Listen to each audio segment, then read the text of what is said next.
System में कोई सा सॉफ्टवेयर यूज कर रहे हो, कुछ भी वीडियो देख रहे हो, कुछ भी आप काम कर रहे हो और सडनली क्या होता है कि वो ऐप क्रैश हो जाती है। इसका मतलब क्या है कि वो जो प्रोग्राम आप चला रहे थे, जो ऐप आप चला रहे थे, वो बंद हो जाती है और कोई अजीब सा मैसेज आपके सामने आ जाता है। तो कितना इरिटेटिंग लगता है, ठीक है ना। तो इसी चीज से रिलेटेड अगर मान लिया कि वो गंदा सा बेकार सा मैसेज ना आता और आपको पता चल जाता कि ये वाली प्रॉब्लम हुई है, इस वजह से ये ऐप क्या हुई है, बंद हुई है, ठीक है, तो वो कितना अच्छा लगता। तो इसी चीज से रिलेटेड हमारा क्या है, एक्सेप्शन हैंडलिंग है, ठीक है। अब एक्सेप्शन हैंडलिंग की अगर हम सिंपल सी डेफिनेशन देखें तो वो क्या होती है, exception is an event which occurs during the execution of a program. मतलब एक कोई सा ऐसा इवेंट है जो कि प्रोग्राम एग्जीक्यूट हो रहा था, उसी के दौरान प्रोग्राम रन हो रहा था, ठीक है, प्रोग्राम एग्जीक्यूट हो रहा था, उसी के दौरान कोई एक ऐसा इवेंट हुआ जिसकी वजह से that disturb the normal flow of the programs instruction, जिसकी वजह से जो फ्लो है वो क्या हो गया, डिस्टर्ब हो गया। मतलब आप थे इंस्ट्रक्शन नंबर 5 पे, इंस्ट्रक्शन नंबर 6, 7, 8, 9, 10 अभी रन हो रहे थे, लेकिन वो रुक गए। इंस्ट्रक्शन नंबर 5 में कुछ ऐसी गड़बड़ हुई जिसकी वजह से आपका प्रोग्राम टर्मिनेट हो गया और आप बाहर आ गए और अजीब सा मैसेज आपको डिस्प्ले हुआ। तो यही चीज क्या होती है, एक्सेप्शन होती है, ठीक है। यहां इसका नाम एक्सेप्शन क्यों दिया है, क्योंकि देखो एक्सेप्शन का मतलब क्या होता है, कुछ एक्सेप्शनल केसेस होते हैं, जैसे हम बोलते हैं ना ये थोड़ा एक्सेप्शनल केस है। मतलब ये जरूरी नहीं कि हर बार इन एवरी केस ये चीज होगी ही होगी, हमेशा आपकी जो ऐप है वो क्रैश नहीं होती, लेकिन कुछ ऐसे इवेंट्स हो जाते हैं जिसकी वजह से वो क्या हो जाती है, ऐप क्रैश हो जाती है, ठीक है ना। तो अब जरूरी नहीं कि एग्जैक्टली जो मैंने ऐप क्रैश का एग्जाम्पल दिया है वो इससे रिलेट 100% कर ही रहा हो, ठीक है, लेकिन कुछ ही इससे रिलेटेड है कि वो बेकार सा मैसेज ना आके आपके सामने कोई प्यारा सा अच्छा सा मैसेज आ जाता और उसके बाद जो आपका बचा हुआ जो कोड था, जो इंपॉर्टेंट कोड था, बचा हुआ जो काम था वो भी हो जाता, तो आपको कितना अच्छा लगता। तो वही चीज होती है एक्सेप्शन हैंडलिंग, ठीक है। तो एक्सेप्शन हमने देख लिया, अब हम पहले समझते हैं कि भाई ये क्या होता है। कुछ जैसे अभी मैंने आपको ऐप का एग्जांपल दिया था, उसी तरह से यहाँ पे देखो, मान लिया कि आप वही कोई ऐप चला रहे थे, कोई वीडियो देख रहे थे, कुछ भी आप काम कर रहे थे, आपका ये काम हो गया, ये काम हो गया, ये काम हो गया, अब इस पॉइंट पे क्या आ गई है, कोई प्रॉब्लम हो गई है, कोई भी प्रॉब्लम हो गई है। वो प्रॉब्लम कुछ भी हो सकती है, आप फॉर्म फिल कर रहे थे तो हो सकता है आपने कुछ इनपुट गलत दे दिया हो, आपने बोला कि मुझे ये वाली चीज देखनी है, वो अवेलेबल ना हो, कुछ भी हो सकता है, ठीक है। यहां पर क्या हो गई, कोई प्रॉब्लम हो गई है, इस पॉइंट पर कोई प्रॉब्लम हो गई है, तो सडनली क्या हो जाएगा, ये वाला जो प्रोग्राम है वो क्या हो जाएगा, क्लोज हो जाएगा, टर्मिनेट हो जाएगा, और ये वाले जो बचे हुए जो इंपॉर्टेंट इंस्ट्रक्शंस थे, कोई से आपको फाइल क्लोज करना रहेगी, कुछ भी, वो भी एग्जीक्यूट नहीं हो पाएंगे और आपका प्रोग्राम क्या हो जाएगा, टर्मिनेट होगा और एक अजीब सी एरर आएगी जो कि मे बी आपको समझ में ना आए, ठीक है। कुछ अजीब सी एरर आ जाएगी आपके सामने जो मे बी आपको समझ में ना आए, ठीक है ना। तो ऐसी ही चीजों को डील करने के लिए एक्सेप्शन हैंडलिंग हमें पढ़ना चाहिए, ठीक है, इन्हीं प्रॉब्लम्स को डील करने के लिए, ओके। छोटा सा प्रोग्राम समझते हैं, फिर हम एक्सेप्शन हैंडलिंग का डिटेल में कंसेप्ट समझेंगे कि कितने टाइप के एक्सेप्शंस होते हैं, कौन से ऐसे हैं जिन्हें हम हैंडल कर सकते हैं, कौन से ऐसे हैं जिन्हें हम हैंडल नहीं कर सकते हैं, चेक द अनचेक्ड एक्सेप्शन, सारी चीजें हम देखेंगे, ठीक है। सबसे पहले देखो, जो मैंने अभी आपको बताई थी, एक स्टेटमेंट हो गया, दूसरा हो गया एंड ऑल। मान लिया आपका ये प्रोग्राम है जिसमें आपने दिया a is equals to 20, b एक इंटीजर है, b इज इक्वल्स टू आपने क्या दे दिया है, 0 दे दिया है, ठीक है। आपने यहाँ पे लिखा है c is equals to a by b, मतलब 20/0। अब आपको पता है कि नॉर्मल डिवीजन भी जब आप 10th जैसे भी आपने डिवीजन किए मैथ्स में भी, तो 0 से हम डिवाइड नहीं करते किसी भी नंबर को। नॉट डिफाइन इनफाइनाइट क्या आता है, आंसर आता है, नॉट डिफाइन आंसर आता है, ठीक है। तो यहाँ पे भी आप क्या कर रहे हो, 0 से डिवाइड कर रहे हो, मतलब ये प्रॉब्लमेटिक क्या है, स्टेटमेंट है, ये स्टेटमेंट प्रॉब्लम कॉज कर रहा है। तो यहाँ पर हमारा प्रोग्राम क्या हो जाएगा, टर्मिनेट हो जाएगा। हम इसी प्रोग्राम को रन करके देखेंगे तो एक एरर आएगी जो कि देखो एज अ प्रोग्रामर आप समझ सकते हो, लेकिन जो एंड यूजर्स हैं उस प्रोग्राम उस एरर को समझ नहीं सकते हैं, ठीक है ना। तो इस पॉइंट पे क्या आ जाएगी, एक अजीब सी बड़ी सी क्या आ जाएगी, एरर आ जाएगी, और हमारा प्रोग्राम इसी पॉइंट पे क्या हो जाएगा, रुक जाएगा। जो रेस्ट ऑफ द कोड है, जो बचा हुआ जो भी कोड है वो भी एग्जीक्यूट नहीं हो पाएगा, ठीक है ना। कुछ इंपॉर्टेंट काम करना रह गया था हमारा, वो भी नहीं परफॉर्म हो पाएगा, ठीक है। तो ये है कि ये एक मैंने आपको एग्जाम्पल बताया एक्सेप्शन का, हम जिसे बोल सकते हैं रन टाइम एरर का एक एग्जाम्पल मैंने आपको यहाँ पे बताया है, ठीक है ना।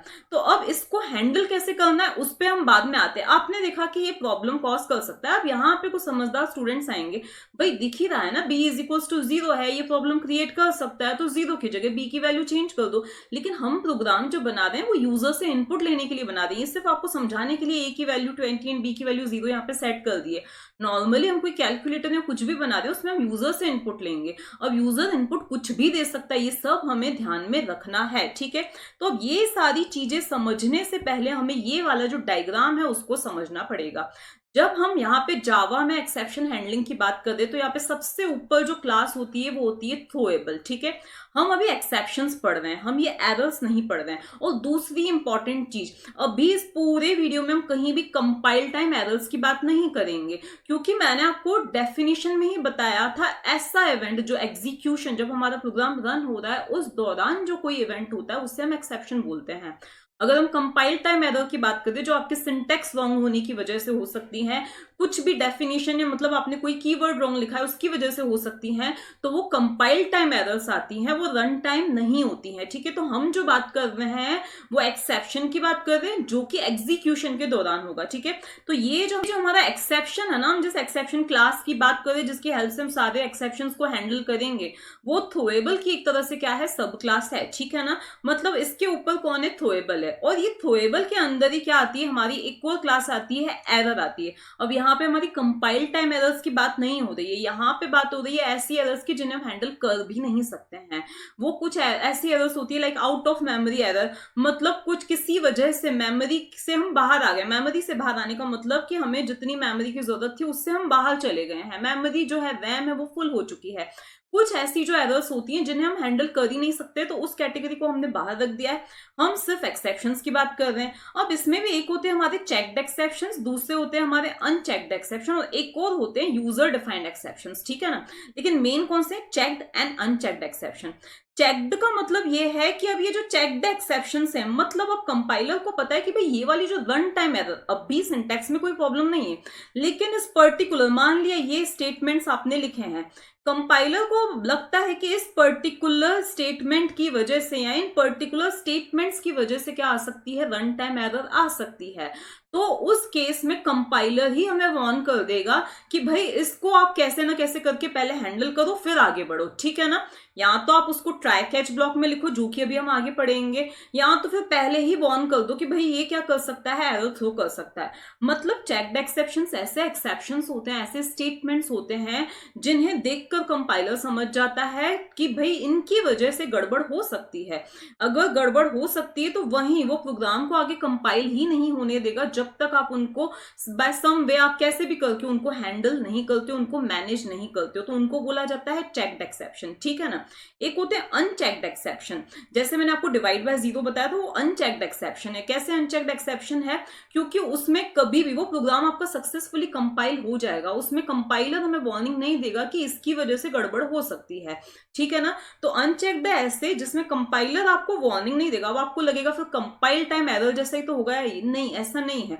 उसमें कंपाइलर को लगा है कि इसकी वजह से रन होते टाइम गड़बड़ हो सकती है, सिंटैक्स बिल्कुल करेक्ट है, लेकिन प्रोग्राम जब रन होगा तो उस पॉइंट पर इसमें प्रॉब्लम हो सकती है, इसीलिए वो बोल देता है कि नहीं पहले आप इसको हैंडल करो। जैसे मान लिया कि कोई ऐसा एरिया है, हॉस्पिटल या कुछ है, तो वहां पर जो गार्ड होगा वो पहले आपको बोल देगा कि भाई देखो अंदर गड़बड़ हो सकती है, कोविड पेशेंट्स भी हो सकते, कुछ भी हो सकता है, तो आप मास्क पहनोगे फिर ही मैं आपको अंदर जाने दूंगा, ठीक है ना, मैं जाने दूंगा। मतलब उसको डाउट है कि कोई प्रॉब्लम हो सकती है। लेकिन कुछ कुछ ऐसी जगह होती है कि जहां पे वो गार्ड आपको नहीं, वो आपको कहीं चेकिंग वगैरह नहीं हो रही है, लेकिन आप अपनी सेफ्टी से क्या जाओगे, अंदर जाओगे, ठीक है ना। तो कुछ कुछ इससे आप रिलेट कर सकते हो। अब बात ये आती है भाई ये अनचेक्ड एक्सेप्शन कैसे हो सकते हैं, कहाँ हो सकते हैं। अभी मैंने आपको बताया, सॉरी चेक्ड एक्सेप्शन कहाँ हो सकते हैं, तो अभी जो मैंने आपको डिवाइड बाय जीरो बताया था ना, वो क्या था आपका अनचेक्ड एक्सेप्शन था, जिसमें वो प्रोग्राम कंपाइल तो सक्सेसफुली हो जाएगा, ठीक है ना। कंपाइल टाइम कोई एरर आपको नहीं मिलने वाली है, कंपाइलर ने आपको कहीं नहीं बोला, कंपाइलर ने चेक नहीं किया, ठीक है। अब मैं आपको एक चेक्ड एक्सेप्शन का एग्जांपल बताती हूँ। ये है हमारा एक चेक्ड एक्सेप्शन का एग्जांपल। जब ये प्रोग्राम आपने बनाया ना, इसके सिंटेक्स में कोई गड़बड़ नहीं है, लेकिन यहाँ पर एक रेड कलर से ये क्या आ रही है, वार्निंग आ रही है, ये प्रोग्राम सक्सेसफुली कंपाइल भी नहीं होगा। भले ही सिंटेक्स एरर नहीं है, लेकिन यहाँ पे क्या है, ये है एग्जांपल आपका चेक्ड एक्सेप्शन का। यहाँ पर जो आपको एरर मिलेगी ना, वो ये बोलेगा कि ये जो फाइल इनपुट स्ट्रीम क्लास है वो एक एक्सेप्शन थ्रो कर सकता है। रन टाइम इसमें प्रॉब्लम आ सकती है। क्या प्रॉब्लम आ सकती है कि भाई आप एक फाइल को ओपन करने की कोशिश कर रहे हो abc.txt, फाइल तभी ओपन होगी जब प्रोग्राम रन होगा। अभी तो मुझे पता ही नहीं है कि ये फाइल है या नहीं है, ठीक है। तो हो सकता है रन होते टाइम ये फाइल अवेलेबल ही नहीं हो, तो उस टाइम पे क्या आएगी, एरर आ सकती है, रन टाइम एरर आ सकती है। इसीलिए पहले आप इसको हैंडल करो, फिर ही मैं आगे बढ़ूंगा, ठीक है ना। फिर ही मैं कंपाइल होने दूंगा इसको, ओके, फिर ही मैं इसको एग्जीक्यूट होने दूंगा, ठीक है। तो इसका मतलब क्या है कि यहां पर वार्न कर दिया गया है कि यहां पर एरर आ सकती, तो इसको हम चेक द एक्सेप्शन बोलेंगे, ओके। क्यों? क्योंकि डायरेक्टली एक एरर नहीं है, क्योंकि उसे पता नहीं है कि abc.txt है या नहीं है। जब प्रोग्राम रन होगा तो ही ये ओपन की जाएगी, उस टाइम पे ना मिले तो ये चीज क्या है, चेक्ड एक्सेप्शन है। लेकिन अगर आप इसको ट्राई कैच ब्लॉक में लिख देते हो, या यहां पर इस पॉइंट पे आप लिख देते हो थ्रोस, और फिर लिख देते हो फाइल नॉट फाउंड एक्सेप्शन, ये सारी चीजें हम बाद में पढ़ेंगे, ठीक है। यहीं पे एक वन, अभी थ्रोस क्या हो सकता है ये सब हम बाद में पढ़ेंगे, ठीक है। तो यहीं पे आप लिख देते हो, तो फिर ये जो रेड कलर की लाइन है वो क्या हो जाएगी, हट जाएगी, ओके ना। तो अब बात ये आती है कि भाई अब मैं बार बार बोल रही हूँ हैंडल करना, एक्सेप्शन को हैंडल करना। जैसे अभी अभी में मैंने आपको जो एक प्रोग्राम बताया था जिसमें कौन सी एरर आ रही थी, डिवाइड बाय जीरो एरर आ रही थी, तो उनको हैंडल कैसे किया जाए। तो हैंडल करने के लिए होता है ट्राई कैच ब्लॉक। वैसे थ्रोज भी होता है, लेकिन आज जो मैं आपको बताऊंगी वो ट्राई कैच ब्लॉक का इंट्रोडक्शन बताऊंगी। ट्राई कैच ब्लॉक में क्या किया जाता है, जो आपका सेंसिटिव कोड होता है ना, आपको लग रहा है ये वाला जो स्टेटमेंट है वो सेंसिटिव है, सेंसिटिव क्रिटिकल है, जिसकी वजह से गड़बड़ हो सकती है, तो उसको आप ट्राई ब्लॉक के अंदर लिखोगे। जो भी लगता है कि जो थोड़ा सा गड़बड़ कर सकता है, उसको ट्राई ब्लॉक के अंदर आपका सेंसिटिव कोड लिखोगे, ठीक है। अब क्योंकि सेंसिटिव कोड है, हो सकता है कि वो उसमें गड़बड़ हो जाए, कोई प्रॉब्लम हो जाए, जैसे फाइल नहीं मिली है, या नंबर जो है वो जीरो है, डिवाइड बाय जीरो एरर है। तो मान लिया इस पॉइंट पर डिवाइड बाय जीरो अगर हो रहा है, तो ये क्या करेगा, एक एक्सेप्शन थ्रो करेगा। क्या करेगा, मतलब रन टाइम एरर थ्रो करेगा। अब अगर इसने थ्रो करा है तो कोई कैच करने वाला भी होना चाहिए। तो अगर आपने ट्राई ब्लॉक लिखा है तो उसके करस्पॉन्डिंग आपको कैच ब्लॉक भी लिखना पड़ेगा, ठीक है, कैच ब्लॉक लिखना पड़ेगा। अब यहां पर कैच ब्लॉक में इस पॉइंट पर यहां पर आपको क्या करना पड़ता है, एक रेफरेंस क्रिएट करना पड़ता है। किसका रेफरेंस क्रिएट होता है, जिस टाइप की गड़बड़ हुई है। मान लिया कि आपकी फाइल नॉट फाउंड टाइप की जो प्रॉब्लम हुई है, तो यहाँ पे आप फाइल नॉट फाउंड का एक ऑब्जेक्ट क्रिएट करो। एग्जैक्टली ऑब्जेक्ट नहीं होता है, रेफरेंस होता है। तो यहाँ पे आप क्या लिखोगे, फाइल नॉट फाउंड लिखोगे, ठीक है। इसके बाद में जो भी आपको प्यारा सा मैसेज डिस्प्ले करवाना है वो आप डिस्प्ले करवा सकते हो, ठीक है। इसी तरह से मान लिया कि आपके अरे इंडेक्स आउट ऑफ बाउंड ऐसी करके कोई सी एरर हुई है, बहुत सारी अलग अलग, आईओ एक्सेप्शन हुआ है, नंबर फॉर्मेट एक्सेप्शन हुआ है, कुछ भी हुआ है, तो यहां पर आप उसी क्लास का नाम लिखोगे, या उसी क्लास का आप यूं समझ लीजिए ऑब्जेक्ट आप यहां पे बनाओगे, ठीक है। और फिर यहां पे जो भी है मैसेज डिस्प्ले कर दोगे। इनको हम डिटेल में जब हम मल्टीपल कैच स्टेटमेंट्स दिखेंगे तब हम समझेंगे। अभी के लिए जो अभी मैंने आपको बताया था डिवाइड बाय जीरो वाला, देखो हमने क्या देखा था कि ये जो था ना ए बाय बी, यहां पर गड़बड़ हुई थी, इस पॉइंट पर क्या हुई थी, गड़बड़ हुई थी। तो क्यों ना हम इस डिवीजन को ट्राई ब्लॉक के अंदर ही लिखें। तो मैंने इसको ट्राई ब्लॉक के अंदर लिख दिया। ये क्या है, हमारा सेंसिटिव कोड है, ठीक है। ये क्या है, हमारा सेंसिटिव कोड है। तो सेंसिटिव कोड को, क्रिटिकल कोड को आप ट्राई ब्लॉक के अंदर लिख दो, ठीक है। क्योंकि वो ट्राई ब्लॉक है, वो कुछ रन टाइम एरर थ्रो कर सकता है, तो उसको कैच करने वाला भी कोई ना कोई होना चाहिए। तो यहां हमने क्या लिखा है, कैच स्टेटमेंट। और इस कैच स्टेटमेंट को आप हर कहीं पे नहीं लिख दोगे, जैसे ही ट्राई खत्म हुआ है वहीं पे आपको लिखना है, ठीक है। तो यहाँ पे आपने लिखा है कैच। अब यहाँ पे मैंने एक्सेप्शन लिखा है, जो कि सभी तरह के एक्सेप्शन के ऊपर रहता है। अब देखो मान लिया कि यहाँ पे तो आपको पता है भाई जीरो डिवीजन एरर हो सकती है, तो आप यहाँ पे क्या करोगे, जीरो डिवीजन लिख दोगे, या एक्सेप्शन के प्लेस पे क्या लिख दोगे, जीरो डिवीजन लिख दोगे। आपका जो कोड है, जो सेंसिटिव कोड है, वो बहुत ही ज्यादा बड़ा है, उसमें अलग अलग तरह के जो हैं वो प्रॉब्लम्स हो सकते हैं। आपने अरे यूज किया है, आपने यूजर से कोई नंबर लिया है, यूजर से कोई स्ट्रिंग ली है, तो यहाँ पे नंबर फॉर्मेट एक्सेप्शन, अरे इंडेक्स एक्सेप्शन, बहुत सारे अलग अलग तरह के एक्सेप्शन आ सकते हैं। तो आप अलग अलग कैच ब्लॉक्स लिखोगे। भाई जीरो डिवीजन एरर आए तो ये वाला ब्लॉक उसको कैच कर ले। अगर आपकी नंबर फॉर्मेट एरर आए, मतलब यूजर ने जो नंबर दिया है वो उस टाइप से मैच नहीं कर रहा है, नंबर फॉर्मेट या आईओ एक्सेप्शन आए, तो ये वाला कैच ब्लॉक उसको थ्रो कर ले। मतलब जिसके लिए थ्रो किया जा रहा है वो कैच ब्लॉक उसको क्या कर लेगा, कैच कर लेगा, ठीक है ना। मान लिया कि कोई ऐसा एरर आ रही है जिसको कोई भी कैच ब्लॉक हैंडल नहीं कर सका, कोई भी उसको हैंडल नहीं कर सका, या आपने छोटे छोटे बच्चे बिठाए थे जो कि छोटी बॉल को कैच कर सकते हैं, किसी ने बड़ी वाली बॉल थ्रो कर दी और उनको वो बच्चे नहीं कैच कर सके, तो उन सबके ऊपर होती है एक एक्सेप्शन क्लास जो कि किसी भी तरह के एक्सेप्शन को क्या कर लेगी, हैंडल कर सकती है, हैंडल कर सकती है मतलब कैच कर सकती है, ठीक है ना। तो यहाँ इसीलिए अभी के लिए मैंने एक जनरल एक्सेप्शन लिख दिया है, ओनली एक्सेप्शन लिख दिया है।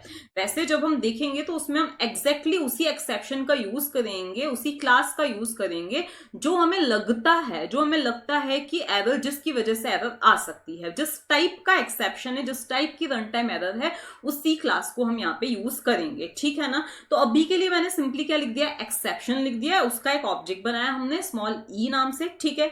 इस पॉइंट पर यहां पर हम क्या करेंगे, उसी एक्सेप्शन की क्या बनाएंगे, उसी टाइप के एक्सेप्शन की क्या बनाएंगे, क्लास का नाम लिखेंगे, ठीक है ना। अब इसके बाद में यहां पे बात आती है कि हम मैसेज, देखो ये मैसेज देना ऑप्शनल है, लेकिन क्यों ना अगर हम एक्सेप्शन हैंडल कर ही दें तो मैसेज प्रिंट करवा दें। यहां पे मैंने लिख दिया प्यारा सा मैसेज, ठीक है ना। अब यहाँ पे ये तो मैंने मजाक में लिख दिया, आप चाहो तो अपना जो भी मैसेज, 0 डिवीजन एरर मैसेज दे सकते हो, जो मैसेज देना चाहो दे सकते हो। या एक और तरीका है जिसको हम डिटेल में डिस्कस करेंगे, वो है ई। देखो ये ई क्या है, एक रेफरेंस है एक्सेप्शन क्लास का। यहाँ पे अगर आप लिख देते हो ना ई डॉट गेट मैसेज, मतलब उस एक्सेप्शन क्लास के अंदर एक गेट मैसेज करके मेथड है जो कि उसके करस्पॉन्डिंग जो भी मैसेज है वो क्या कर देगा, शो कर देगा। जिस भी टाइप का एक्सेप्शन है उसके लिए उन्होंने एक मैसेज डिफाइन कर रखा है, तो वो मैसेज ही क्या कर लेगा, शो कर लेगा। आपको वो मैसेज नहीं जमता है तो आप अपना कस्टमाइज मैसेज यहाँ पे दे सकते हो, ठीक है ना। तो ये आपने मैसेज दे दिया और ये कैच ब्लॉक की क्या हो गई, हैंडल है, हमने क्लोजिंग कर दी। आगे की वीडियोस में हम देखेंगे जिसमें हम मल्टीपल कैच स्टेटमेंट देंगे। तो हुआ क्या था, यहां से इसने एक एरर थ्रो की, रन टाइम एरर, जिसको इसने कैच किया, मैसेज प्रिंट करवा दिया। अब इस पॉइंट पे देखो एरर इस पॉइंट पे आई थी और यहीं पे ये क्या आ गया, बाहर आ गया। इसका मतलब इसके जो जस्ट बाद स्टेटमेंट है ना वो एग्जीक्यूट नहीं होने वाला है, ये एग्जीक्यूट नहीं होगा। क्यों, क्योंकि यहीं पर इसी पॉइंट पर ये ट्राई ब्लॉक से क्या आ गया है, बाहर आ चुका है, ठीक है। लेकिन इसने इसको हैंडल कर लिया तो ये वाला जो स्टेटमेंट है या इसके बाद जो भी स्टेटमेंट्स होंगे वो एग्जीक्यूट हो जाएंगे। रेस्ट ऑफ द कोड इसलिए मैंने लिखा है वो क्या हो जाएगा, एग्जीक्यूट हो जाएगा। आपको लगेगा इसको मैंने ट्राई ब्लॉक के अंदर क्यों लिखा है, भाई ये प्रिंट ही तो कर रहा है, लेकिन जब सी इवेल्युएट ही नहीं होगा तो उसको प्रिंट करवाने का क्या सेंस है, इसीलिए मैंने इसको इसी के साथ में लिख दिया है। अगर ये कोई एरर नहीं थ्रो करता है तो उस केस में सी प्रिंट हो जाएगा, अगर ये करता है तो ये सी प्रिंट होगा ही नहीं, ठीक है ना। तो अब हम आज के वीडियो में सिर्फ इसका बेसिक एक प्रोग्राम देख लेते हैं और फिर नेक्स्ट वीडियोस में मल्टीपल कैच स्टेटमेंट्स देखेंगे। एग्जाम्पल एक इसका अनचेक्ड एक्सेप्शन का, आप देख सकते हो यहाँ पे मैंने लिखा है फाइल इनपुट स्ट्रीम, अभी फाइल हैंडलिंग हम बाद में पढ़ेंगे, सिर्फ आपको समझाने के लिए मैंने यहाँ पे ये लिख रखा है। तो यहाँ पर अगर हम कर्सर लेके जाएं तो देखो मैसेज क्या आ रहा है, java.io जो भी इस क्लास का नाम है, throws file not found exception, मतलब ये ऐसा एक्सेप्शन क्या करता है, थ्रो करता है, ठीक है। अब बाकी की डिटेल्स यहाँ पे दे ही रखिए, मतलब आपको इसको हैंडल करना है फिर ही आप आगे बढ़ोगे। तो अगर मैं देखो ये किसके अंदर है, मेन मेथड के अंदर है, ठीक है। अगर मैं ऐसा कुछ लिख लूं थ्रोस और फिर यहाँ पे लिख लूं फाइल नॉट फाउंड एक्सेप्शन, ठीक है, तो ये वाली जो एरर है वो जा चुकी है, ये वाली जो एरर थी वो जा चुकी है, ओके। मतलब मैंने बताया कि ये जो मेन मेथड है ना उसमें कोई ऐसा कोड है जो कि ऐसा मैसेज थ्रो कर सकता है, लेकिन जैसे किसी के घर में पेट्स होते हैं तो बाहर ही वार्निंग सिंबल लगा होता है, तो यहाँ पे इसके घर में, मेन के घर में एक ऐसी रिस्की चीज है तो इसने यहाँ पे वार्निंग दे दी है, तो उसको हम बाद में समझेंगे, ठीक है। तो ये किसका था, हमारा एग्जांपल अनचेक्ड एक्सेप्शन का। अब जो चेक्ड एक्सेप्शन मुझे आपको बताना है उसको हम हैंडल करके देखते हैं। तो इसको अभी के लिए हम हटा देते हैं। अब हमारा वही a इज इक्वल्स टू 20 ले लिया मैंने, b इज इक्वल्स टू 0 ले लिया, ओके। इसके बाद यहाँ पे मैंने लिखा है c is equals to a by b लिखा है मैंने, ठीक है। यहाँ पर मैं पहले b को प्रिंट करवाऊंगी, तो system dot out dot print L N, और यहाँ पे मैं सिंपली किसको, c को प्रिंट करवा रही हूँ, ओके। यहाँ पे मैं c को अभी डिक्लेयर नहीं किया है तो c को मुझे यहाँ पे डिक्लेयर करना पड़ेगा, फाइन। अभी कोई एरर नहीं है, देखो कंपाइल टाइम कोई एरर नहीं है, और ये जो था थ्रोस उसको अभी हमें हटा देना है, ठीक है। यहाँ कोई एरर नहीं है। अभी हम एक दो और स्टेटमेंट्स लिखते हैं तो आपको पता चले कि किस पॉइंट पर एरर आई थी, ओके। यहाँ पर हम आके लिख देते हैं rest of the code, okay. तो यहाँ मैंने लिख दिया रेस्ट ऑफ द कोड, ठीक है। इसके बाद में हमें ऊपर भी हम एक आधी और स्टेटमेंट ऐड कर देते हैं तो हमें पता चले भाई कहाँ तक हो गया था। तो यहाँ पर मैं लिख देती हूँ स्टेटमेंट 1, तो STMT और 1 दे दिया, ठीक है। और यहाँ पर सॉरी यहाँ पर नहीं देना है मुझे, इसको डिवीजन के ऊपर दे देती हूँ। तो ये डिवाइड करने से पहले ये मैसेज मैंने दे दिया, ठीक है। अब हम इस प्रोग्राम को क्या करते हैं, रन करते हैं। अब आप यहां पे देख सकते हो इस पॉइंट पर exception in thread main Java dot lang, मतलब मान लीजिए कि कोई बिल्कुल न्यू है, मतलब जो कोई सॉफ्टवेयर चला रहा है सिर्फ उसको कोई कोडिंग का नॉलेज नहीं है, उसके सामने अगर ऐसी एरर आ जाती तो उसको कितना अजीब सा लगेगा, ठीक है, लगेगा ना। और आपका जो रेस्ट ऑफ द कोड वाला जो स्टेटमेंट था वो भी एग्जीक्यूट नहीं हुआ। स्टेटमेंट 1 एग्जीक्यूट हुआ, क्यों, क्योंकि वो उस डिवाइड वाले स्टेटमेंट से क्या था, पहले था। स्टेटमेंट 1 एग्जीक्यूट हो गया, जैसे आप वीडियो देख रहे थे यहां तक आपने देख लिया, यहां पर गड़बड़ हुई, अजीब सा मैसेज आ गया और आप बाहर आ गए, ठीक है। और आप देख सकते हो रेस्ट ऑफ द कोड जो है वो एग्जीक्यूट नहीं हुआ था, ठीक है। अब अगर हमें इसको हैंडल करना है तो देखो सेंसिटिव कोड कौन सा है जहां पे डिवीजन हो रहा है, तो क्यों ना मैं उसको ट्राई ब्लॉक के अंदर लिख लूं। तो ट्राई ब्लॉक के अंदर जैसा कि मैंने बताया हमारे क्रिटिकल कोड को हम क्या करते हैं, लिखते हैं, ठीक है। ये लिख लिया, ट्राई लिखा है तो यहां पे मैंने मेरे सेंसिटिव कोड को इस ट्राई ब्लॉक के अंदर लिख दिया। अब ट्राई है तो कैच का होना बहुत ज्यादा जरूरी है। अब हम यहाँ तो ओनली एक्सेप्शन क्लास का यूज कर सकते हैं। यहाँ हमें पता है जो जीरो डिवीजन एरर है ना वो एरिथमेटिक एक्सेप्शन की कैटेगरी में आता है। तो यहाँ पे मुझे क्या लिख देना है, एरिथमेटिक एक्सेप्शन लिख देना है और यहाँ पे स्मॉल ई मैंने लिख दिया, ठीक है। इसके अंदर अब मैं कोई मैसेज प्रिंट करवाना चाहूं तो मैं यहाँ पे system.out.println से मैसेज प्रिंट करवा सकती हूँ। या अगर मुझे मैसेज नहीं देना है तो मैं यहाँ पे लिख सकती हूँ e.get मैसेज, ठीक है। यहाँ पे मैंने क्या लिखा है, e.get मैसेज, सॉरी यहाँ पे कुछ गलत हो गया है, तो यहाँ पे मुझे क्या लिख देना है, e.get मैसेज ओनली लिख देना है, ओके। अब देखते हैं कि क्या होता है, ओके। अब ये ट्राई के कैच ब्लॉक है, उसके बाहर जो लिखा है रेस्ट ऑफ द कोड लिख रखा है। हम इसको रन करके देखते हैं आउटपुट क्या रहा है। अब देखो यहाँ पे स्टेटमेंट 1 हमारा एग्जीक्यूट हो गया जो कि डिवीजन से ऊपर था। यहाँ पर उसने मैसेज दे दिया, देखो अजीब सा मैसेज नहीं आ रहा है, सिंपली आ रहा है डिवाइड बाय 0, ये मैसेज ओनली आ रहा है, ठीक है। और फिर जो हमारा रेस्ट ऑफ द कोड था वो भी क्या हुआ है, एग्जीक्यूट हुआ है। चाहे 10-15 जितने भी स्टेटमेंट्स होंगे वो एग्जीक्यूट हो जाएंगे, ओके।